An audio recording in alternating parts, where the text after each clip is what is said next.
welcome Frankie Boyle!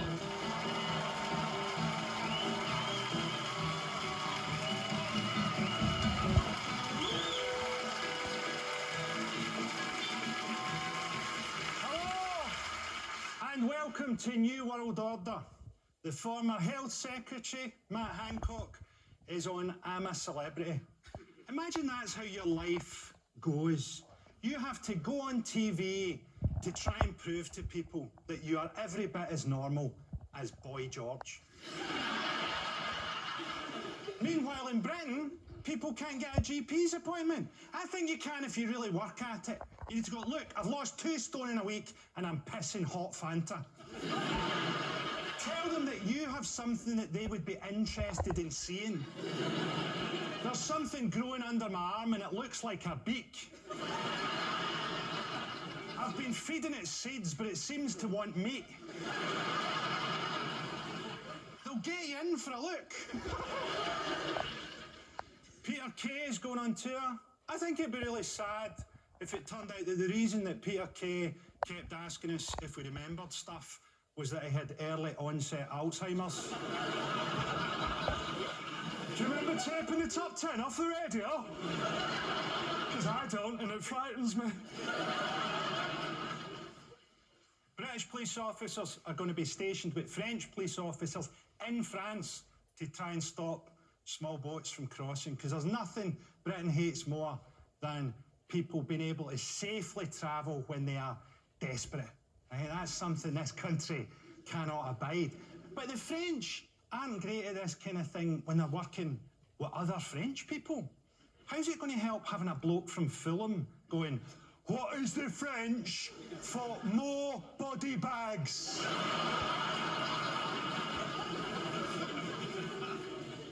The World Cup kicked off on Sunday in Qatar amid controversy about that country's record on gay rights.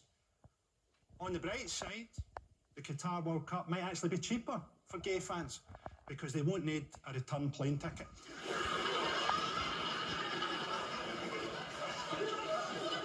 Now, we know that footballers aren't the brightest people. We know that they don't fully understand the politics. They're just not that clever. LGBTQ is just Harry Kane trying to remember the alphabet. But I'd like to ask, do England want to show solidarity? Because if England really want to show solidarity, a little rainbow armband isn't enough. I think if this English team want to show solidarity, they should suck each other's cocks. They should suck each other's cocks to the fucking national anthem. You're already down on one knee. I like to see England sucking cock like they're trying to bring a McDonald's milkshake to the top of a 10-foot straw.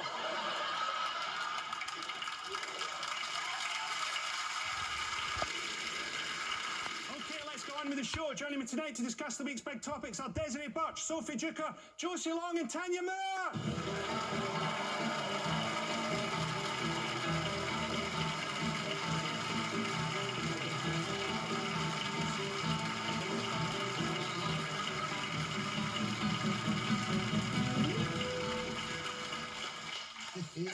How well done. I'm never gonna look at a milkshake the same way ever again.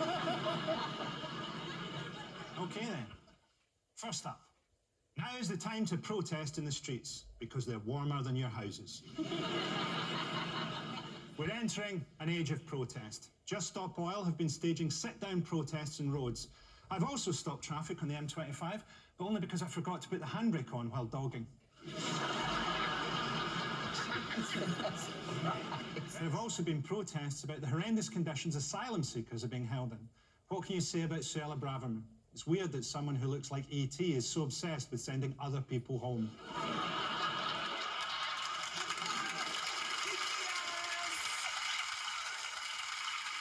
It's looking pretty bad, isn't it? Yeah.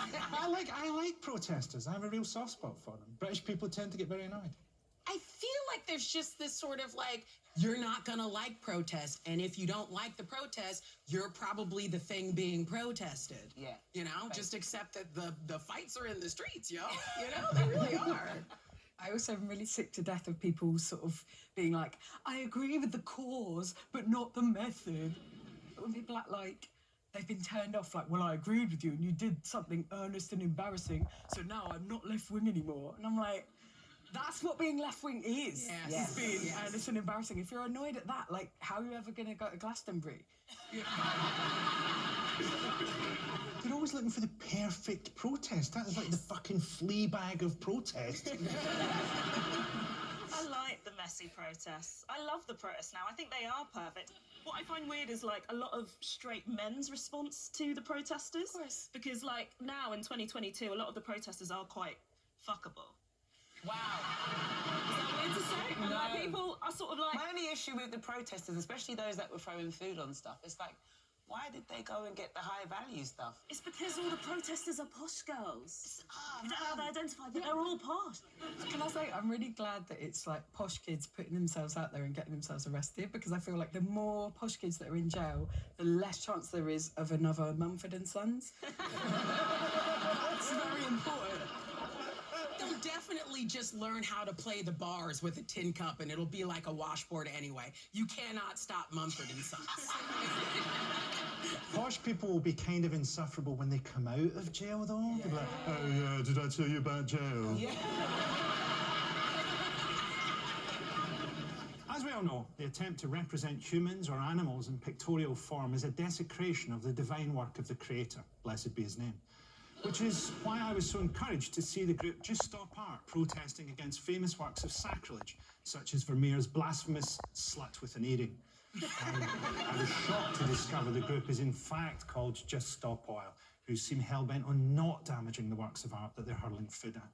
Here's some shocking footage of two so-called activists utterly failing to destroy Van Gogh's nauseating desecration of God's own sunflowers and echoey National Gallery in London.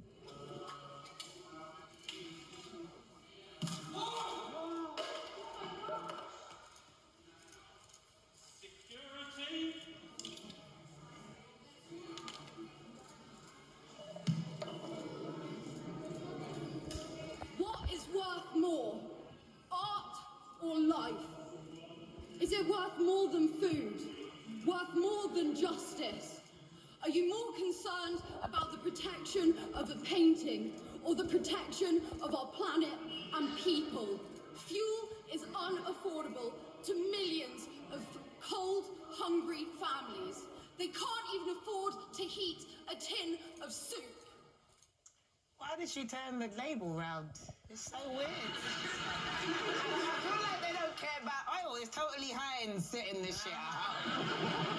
It's just free promo. Now we all want soup.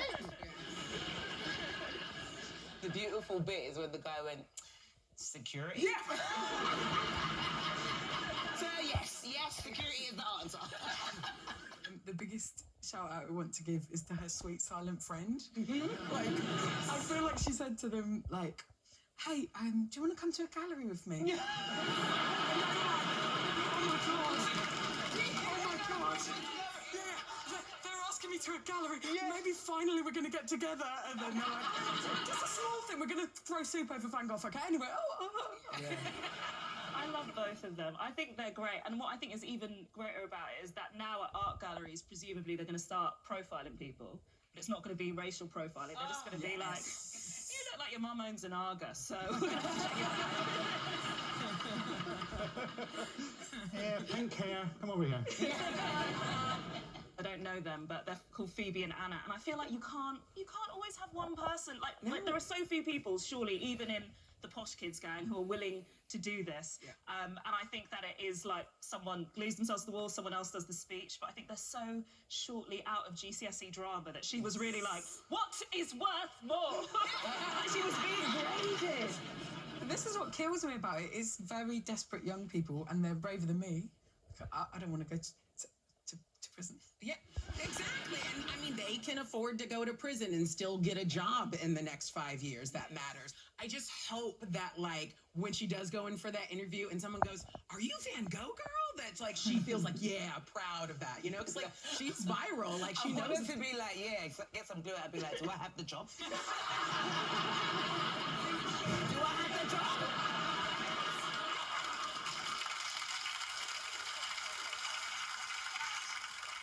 If you don't like seeing tomato soup thrown at works of art, don't worry. Soon there won't be tomatoes, or soup, or art, or them, or you, or things. Now that we're led by economics genius Rishi Sunak, a limited edition Mr. Spock Toby jug. Soon the soup will be more expensive than the picture. The escalation in direct action, particularly around climate issues, has clearly caught the imagination of students and retired geography teachers who are trying to sleep with students. There's been less of a hit with more conservative figures such as Sir Keir Starmer, a man with the gravitas of a Holland and Barrett manager whose children won't let him drive them to school because one of his car windows is a bin bag. Here on a visit to Imperial College Laboratory, the pasty-faced opposition leader appears unusually energised as he enthusiastically lays down the law to protesters. Get up, go home. I'm opposed to what you're doing. It's not the way to deal with the climate crisis, and that's why we wanted longer sentences for those that are gluing themselves and stuck on roads. I'm here at Imperial College. We've got fantastic young scientists who are dealing with carbon capture, and it's people working on projects like this who can't get to where they need to be because other people are gluing themselves to the road. So I'm afraid I'll be really tough on them. I think they're totally wrong. Get up, go home. They can't get up, they're glued to the fucking road. Why does he have a comb over despite having hair? They keep saying this is not the way to do it. What's the way to do it, man, if it's not this and not this and not this and not this? The argument people say to defend that is they go, well, actually, he's got to go along with public opinion because he wants to get elected. Well, protest is actually something that people are in favour of. The thing that I hate about this clip is that Keir Starmer, you have deep feelings about this, we all have deep feelings about this. He doesn't care. He's just jumping on another bandwagon. He wants a catchphrase. He's trying to say it through at least like reworked Bob Marley. Get up, go home. My plan for when society fully collapses early next year is simple. However crazy the situation, people will still always need dentists, which is why I'm currently studying and training to become a fully qualified dentist abductor. When the apocalypse comes, I'll be out in my abduction van snatching dentists and dental hygienists to order. I'll keep a dozen or so dental technicians chained up in my basement, which I'll run as a kind of dental sweatshop, where I'll trade basic tooth surgery for food, clothing, furniture, sexual favours, drugs and DVDs. And I'm not the only one planning for societal collapse. Here's the co-founder of Extinction Rebellion, Roger Hallam, setting out his grim vision of the hell to come from the incongruous comfort of his front room. One of the things about food crises, which basically trigger terror events, is they come suddenly.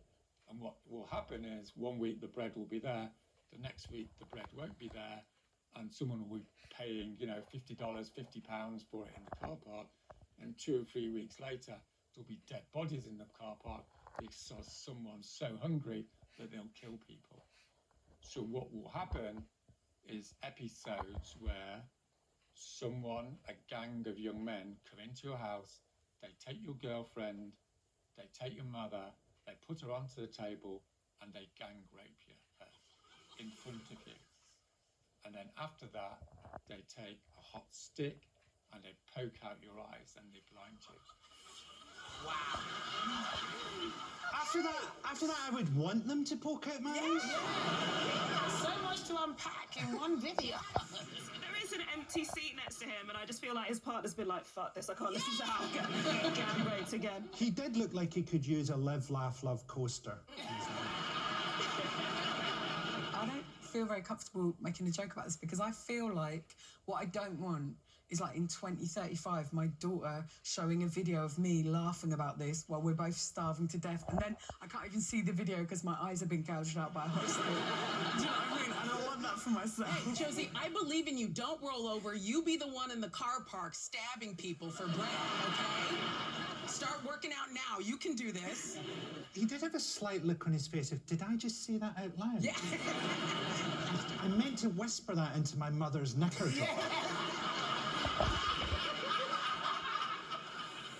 Sort of feels like some of the stuff I'm always saying, but I'm joking. It could be a hostage video, because he looked really forlorn. And he kept reading, and then he would look up the way you would if somebody was telling you to read.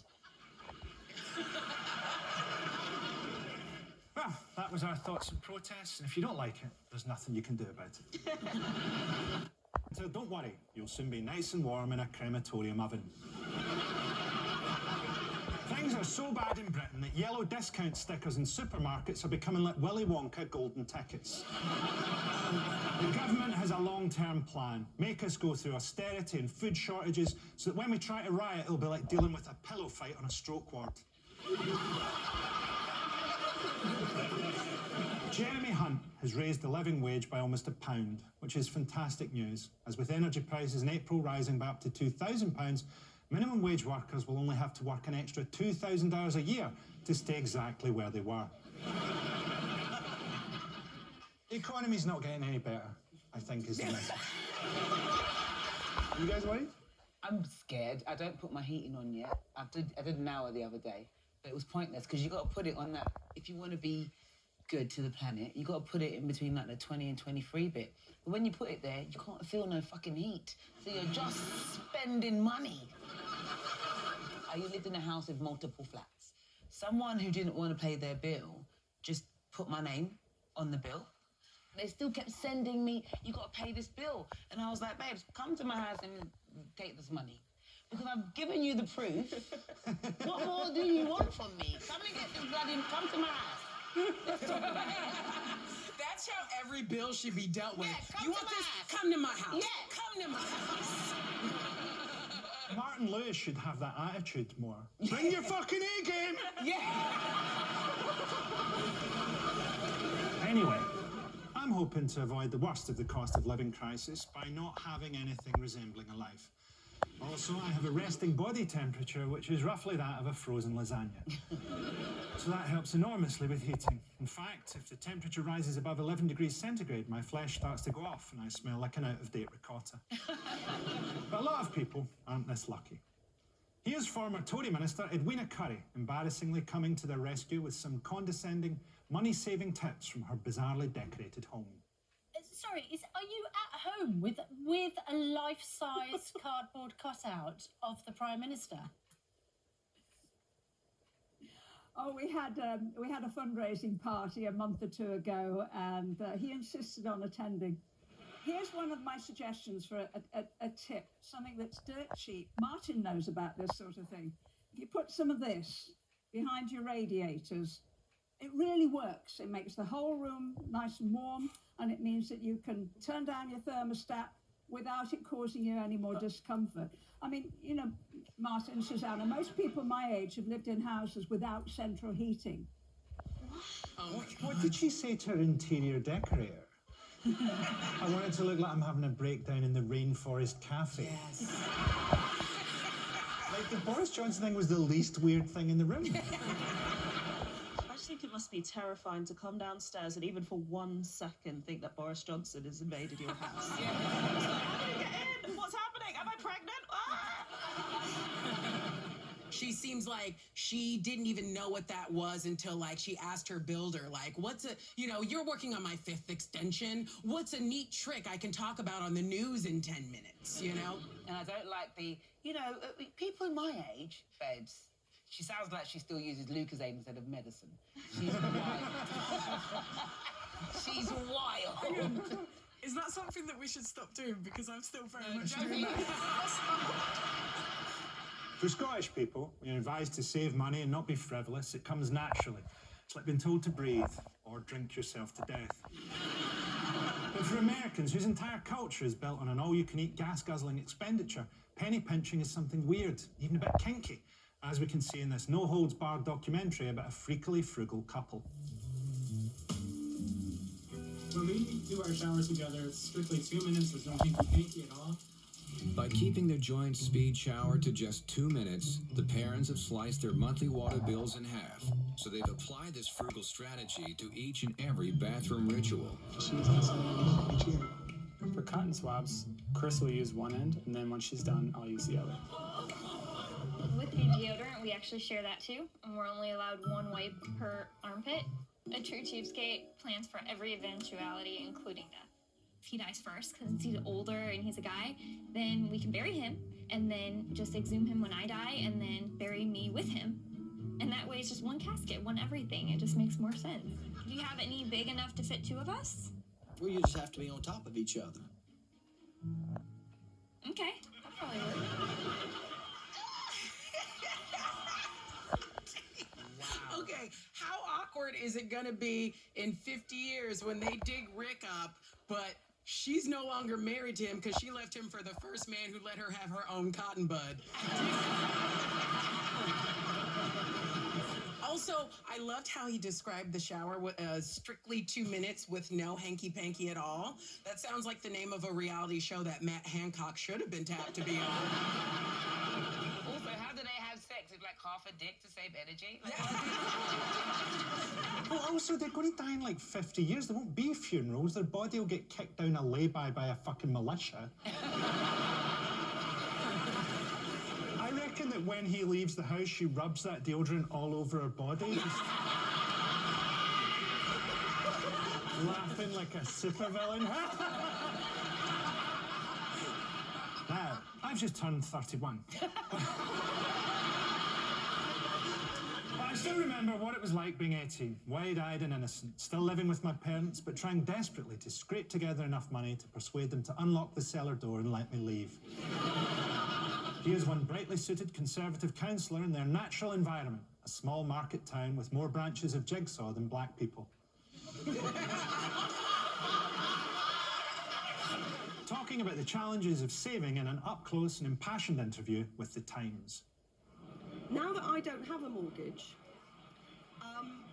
it's quite nice that the interest rates are going back up slightly, because we've been getting absolutely zip on our interest rates and on our savings for a long time. We only ever hear about the people who need stuff, not about the people, what do they call it, the squeezed middle? Back when I was a youngster, uni married, we were paying, 15, 16+%. So much of our money every month went on the mortgage. When I was young, you had to save to do things.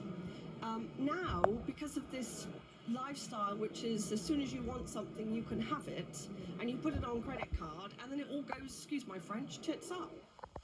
Like, how is being sanctimonious about the youth old-fashioned? That's like a tale as old as time. It's annoying to listen to her go like, now that I don't have a mortgage, because the house she bought was $5,000 in the 70s, that's what she was paying 15% on, not 100 times that amount when the wage has not gone up commensurately with that. Like, you know good and well why no one is saved for anything. There's nothing to save. Also, why does every Tory activist look like the meanest person who worked in the school office? She's a councillor. Is that why she won't swear? Yes. She was like, zip, twit. Excuse my French. She said, excuse my French. I'm not good at languages, but I don't think tits up is French. Yeah. I don't understand how you can be so transparently evil talking about, like, we hear so much about the people who need stuff. What about the people who don't need stuff? And if people desperately want, like, some treats, like if people desperately want to have Netflix because they live in a tiny, immiserating rented box that takes up 80% of their income, that's actually nice. Like, it's good to have some nice things in life when things are hard. Like, it's not something we should be saying, you should cut down on everything that makes life worth living. Also, why do they never comb their hair? I'm rich, let me just... Times are tough. In the last accounting year, FTSE 100 firms were able to spend only £720 million on executive pay, with the median salary of a FTSE 100 CEO increasing by a mere £1 million a year. We don't know how these people live. Meanwhile, at the other end of the salary spectrum, shrinking pay packets means that trade unionism is on the rise.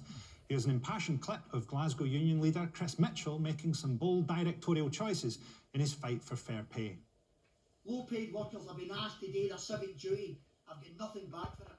That is a shameful, shameful government. Even contemplating this, you should be ashamed of yourselves. Solidarity, camaraderie is the only way we're going to get out of this. This is that boy, and a solidarity message to that boy, to Chris Mitchell. Enough is enough. Yeah! Oh my God.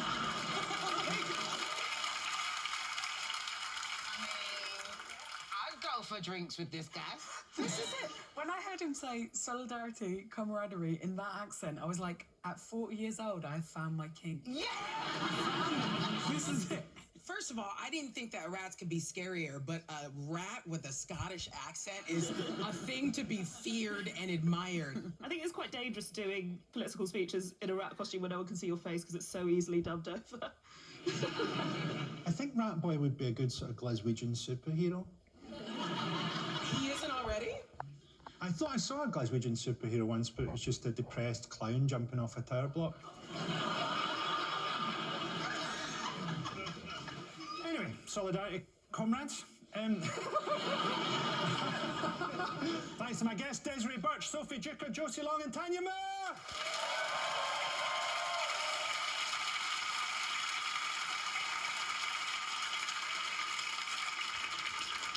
But before I go, I'd like to leave you with this thought.